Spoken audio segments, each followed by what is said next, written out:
আপনি কি এই 500 টাকা নিয়ে নেমে যেতে চান? চালের বস্তা সহকারে নাম করতে পারে না, বরং শেষ হয়ে যাবে, তারপর সমস্যা নাই, কিন্তু চালের বস্তা নিয়ে যাবো।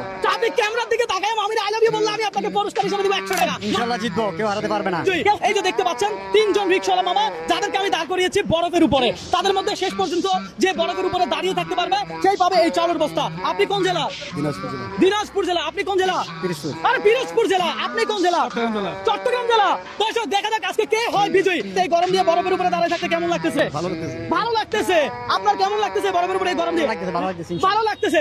দেখা যাক সর্বশেষ কে টিকে থাকতে পারে। ভাই কে টিকে থাকবে সর্বশেষ, কি মনে হয়? আমার মনে হচ্ছে দিনাজপুরের মানুষ হয়তো জিততে পারে। দর্শক এই মুহূর্তে আপনি কোন জেলা থেকে আমার এই ভিডিওটা দেখেন একটু কমেন্ট করে জানাবেন। এই কাকা কি মনে হয় কে জিতবে? চট্টগ্রাম, দিনাজপুর, পিরোজপুর কে জিতবে?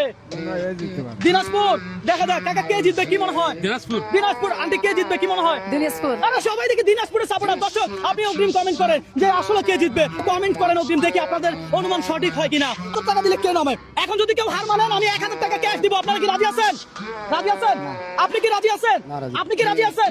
দর্শক 1000 টাকা দিতে চাচ্ছি যে নেমে যান বাবা, আপনাদের আমাদেরকে কতক্ষণ দাঁড় করে রাখবেন। ফাইনালি তারা রাজি নাই। এই অফার কিন্তু শেষ হয়ে যাবে।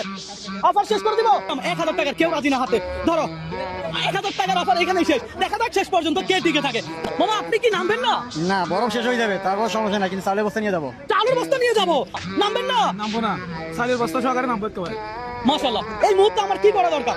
আমি এই মুহূর্তে ঘোষণা করে দিলাম আপনারা তিনজনেই পেয়ে যাবেন চালের বস্তা। নেমে যান, নেমে যান।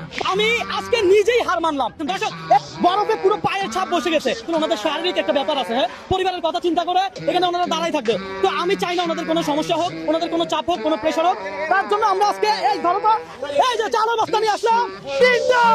আপনারা তিনজন কাঁধে নেন, তিনটাকে চালের বস্তা কাঁধে নেন। আজকের ভিডিও এই তিনজন। Yes!